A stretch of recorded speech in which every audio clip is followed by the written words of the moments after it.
اعوذ باللہ من الشیطان الرجیم بسم اللہ الرحمن الرحیم۔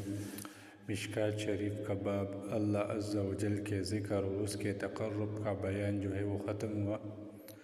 آج سے انشاءاللہ نیا باب شروع ہو رہا ہے، مفاخرت اور عصبیت کا بیان۔ مفاخرت یعنی کون سی چیزیں جو ہے وہ قابل فخر ہے، کن چیزوں پر جو ہے وہ فخر جو ہے وہ کرنا چاہیے، اور عصبیت یعنی کس کے ساتھ جو ہے وہ تعلق و رشتہ جو ہے وہ رکھنا چاہیے۔ تو اس باب میں جو ہے وہ مفاخرت اور عصبیت کے متعلق جو ہے وہ احادیث آئے گی۔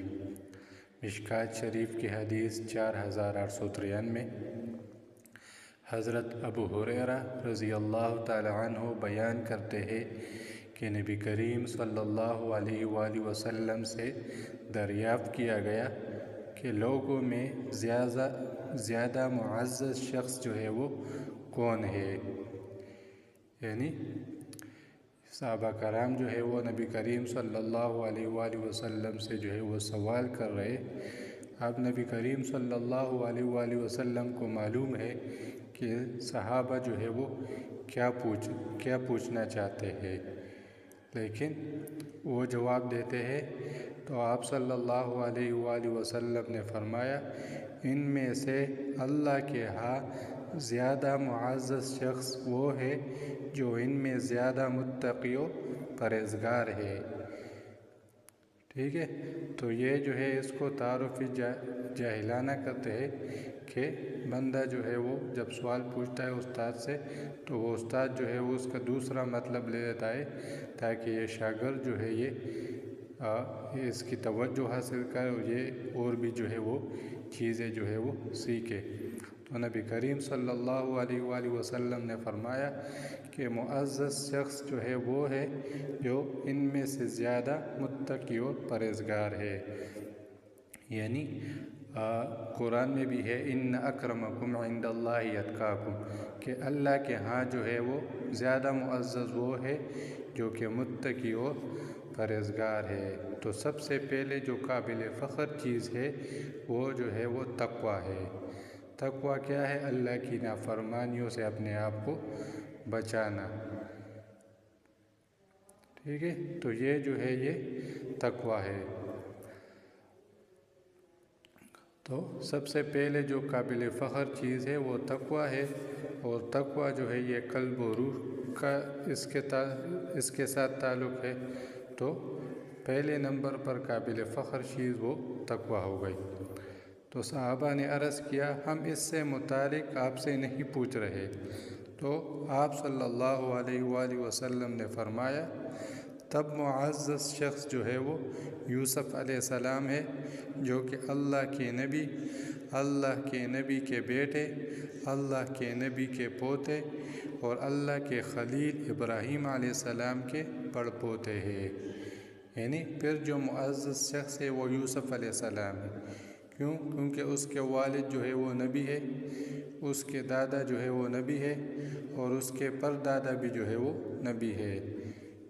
یوسف علیہ السلام کے والد جو ہے وہ یعقوب علیہ السلام نبی ہے، یعقوب علیہ السلام کے والد جو ہے وہ اسحاق علیہ السلام جو ہے وہ نبی ہے، اور اسحاق علیہ السلام کے والد جو ہے وہ ابراہیم علیہ السلام وہ بھی نبی ہے۔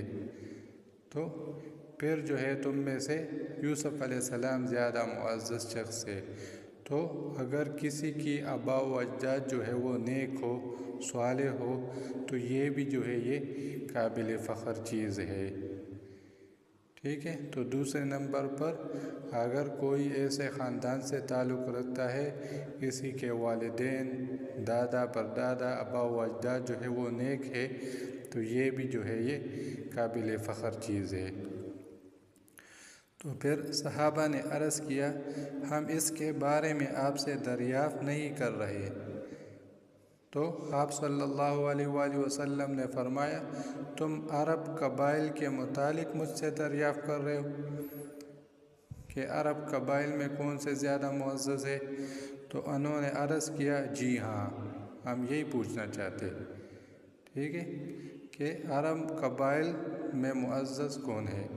تو آپ صلی اللہ علیہ وآلہ وسلم نے فرمایا تم میں سے جو جاہلیت میں بہتر تھے وہی تمہارے اسلام میں بھی بہتر ہے، یعنی تم میں سے جو اسلام سے پہلے شریف تھے تو وہ پہلے بھی شریف تھے، تو وہ اسلام لانے کے بعد جو ہے وہ اور بھی اچھے ہو گئے، تو وہ تم میں سے زیادہ بہتر ہے، لیکن بشرطے کہ وہ کیا ہو، آداب شریعت کے متعلق سمجھ بوجھ حاصل کرے، یعنی وہ جو ہے وہ فقیہ ہو، اس کو جو ہے وہ شریعت کی سمجھ بوجھ جو ہے وہ ہو، ٹھیک ہے۔ تو سب سے پہلے جو چیز ہے وہ قلب ہے اور روح کا تعلق تقویٰ، سب سے پہلے چیز جو ہے وہ تقویٰ ہے جس کا تعلق قلب اور روح سے ہے، یہ قابل فخر چیز ہے۔ اس کے بعد جو ہے وہ آباء و اجداد آتے ہیں، اگر نیک ہو وہ قابل فخر چیز ہے، اور اس کے بعد جو ہے پھر فرمائے کہ تم میں سے جو ہے وہ جو جاہلیت میں بہتر تھے وہ اسلام لانے کے بعد بھی جو ہے وہ بہتر ہے، بشرطے کہ وہ اسلام کی سمجھ بوجھ جو ہے وہ رکھے۔ بابا بھی جاری ہے۔ اللہ کریم ہم سب کو قرآن و حدیث پر عمل کرنے کی توفیق عطا فرمائے۔ وآخر دعوانا ان الحمد للہ رب العالمین۔